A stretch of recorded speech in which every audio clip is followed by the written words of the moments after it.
Thank you, Henry. I forgot to mention that I'll be serving as your mistress of ceremonies today. So with that, I am pleased to welcome House Democratic Whip Steny Hoyer. Now serving as the House Majority Leader, Representative Steny Hoyer of Maryland is charged with managing the House floor, as well as scheduling legislation to be considered on the floor.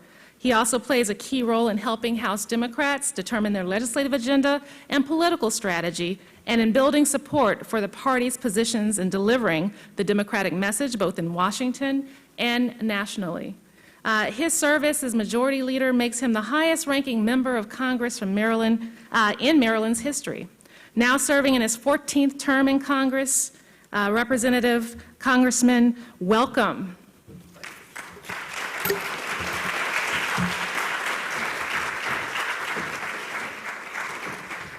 Thank you very much, Maya. Welcome. Everybody awake? Good morning. It's so good to be here. I had the opportunity to hear Dr. Ramos's talk, and congratulate him on his great leadership. Thank you very much, sir. And of course, we in the Maryland delegation, of course, are very, very fond of and proud of Maya's leadership in so many different areas. So I'm very pleased to be here. Now, my role is to introduce an extraordinary individual, but I'll say a few remarks before I do that if I can. I don't know whether Tony Cardenas is here representing the Congressional Hispanic Caucus, or Representative Chu representing the Asian Pacific American Caucus. But in any event, they are very, very active on agenda items that you are very concerned about. Henry Ramos, who's spoken, Anna Price. I want to thank particularly the Ford Foundation, who has been, I think, very generous to this organization. So, good morning.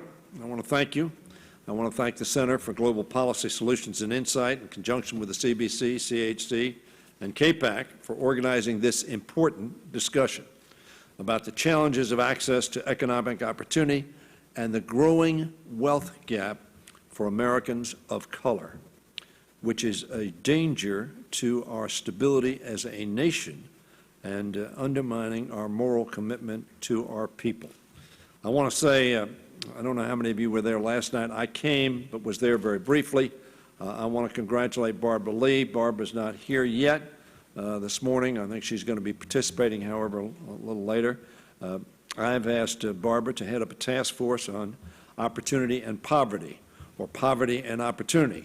We talk a lot about the middle class. It's proper to do so. We need to expand the middle class, but the way you expand the middle class is to bring those who are not in the middle class into the middle class. I'm going to talk about some of the issues that we as Democrats are trying to put forward. President Lyndon Johnson declared an, quote, unconditional war on poverty 50 years ago. Yet in 2014, we still see the scourge of poverty in our cities and our rural areas alike. In my view, we did not lose the war on poverty. We simply withdrew from the war on poverty. I think that's an important distinction that we must make, because the war on poverty made some very, very, very substantial progress. And then we withdrew from the field. Too often, the poverty line traces the color line, and the recession that hit in 2008 impacted minority communities much harder than others. But the roots of the wealth gap go back farther than the Great Recession.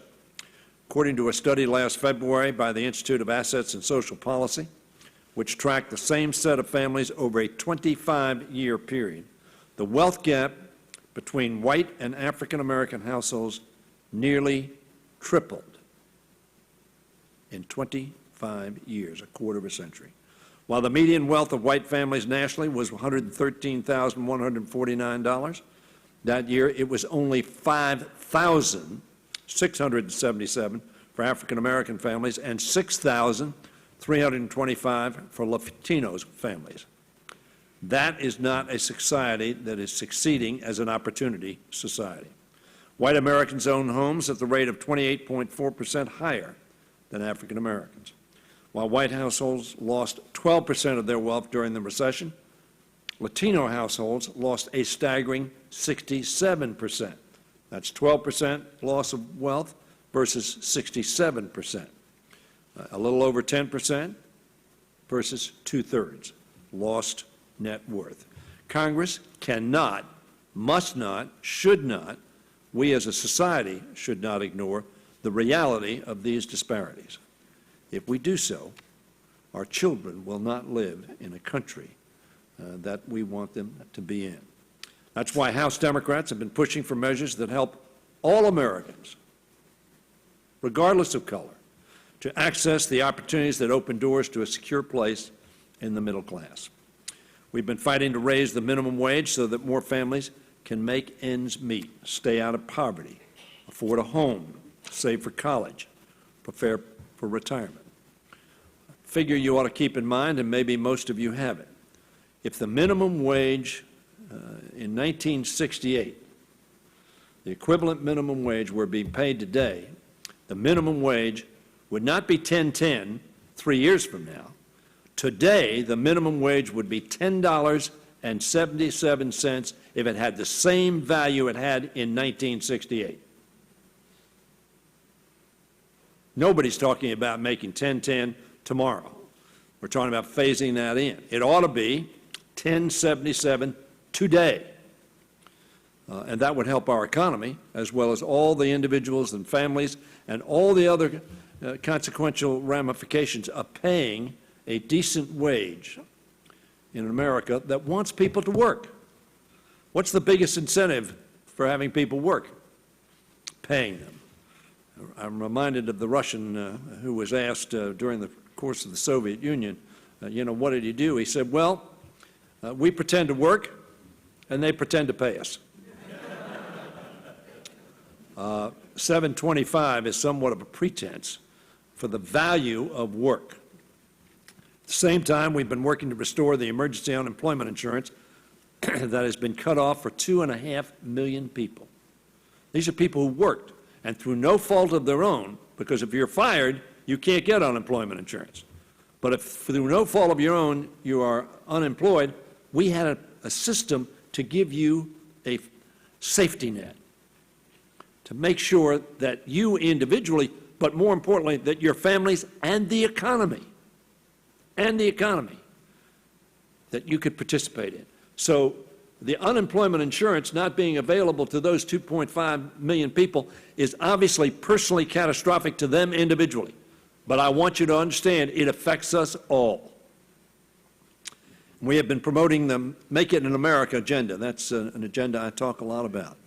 Barbara Lee and this Opportunity and Poverty task force that she's heading up, what we want every American to be able to do in America is to make it, to succeed, to seize the opportunities that America promises. We want to reward entrepreneurship that will help expand hiring, support small businesses, and create jobs. And when we were in the majority, and when I was the majority leader, which I otherwise refer to as the good old days, Democrats passed legislation to make it easier for low-income families to send their children to college by reforming student lending. Good for families and good for students who weren't deeply in debt when they graduated. And we enacted the Affordable Care Act. A lot of controversy about the Affordable Care Act. A lot of people want to repeal the Affordable Care Act. They want to pretend the benefits in the Affordable Care Act would somehow stay in place if they repealed it. The Affordable Care Act is making a difference in the lives of millions of low-income Americans who were previously unable to afford health insurance, gain access to private plans in the marketplace, or to Medicaid. We cannot stop working to close the wealth gap and expand opportunities for African Americans and Latinos. And I will continue to work with Representative Cummings, with Maya, and other House Democrats to pursue that goal. Why?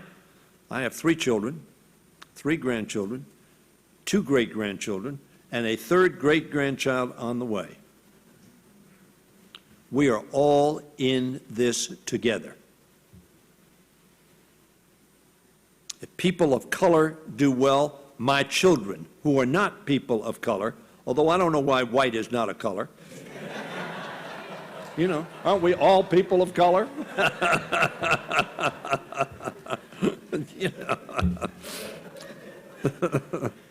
The fact of the matter is that we're all in this together. And we cannot delude ourselves that if some of our brothers and sisters are deep in poverty and deep in distress, that our society is going to be the kind of society that we want for ours. And that's why this effort is so important. Now, ladies and gentlemen, I have the great honor of introducing to you one of my closest friends in life. He and I were elected to the Maryland General Assembly in 1966. I know that was before some of you were born. It was a long time ago.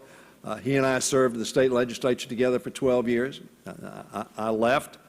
He stayed there. He was the Speaker of the House of Delegates, Chairman of the Ways and Means Committee before that, came to the Congress, served 20 years in the Congress of the United States. In 2006, the people of our state asked him to serve them in the United States Senate. Re-elected overwhelmingly 6 years later, he now serves on the Senate Finance Committee, a committee absolutely critical to addressing the issues of ensuring that we have opportunities in America and that we have people leaving poverty and getting into the middle class, and that will be a benefit to our country and to each of us. Ladies and gentlemen, a great United States Senator, my friend Ben Cardin. Senator Ben Cardin.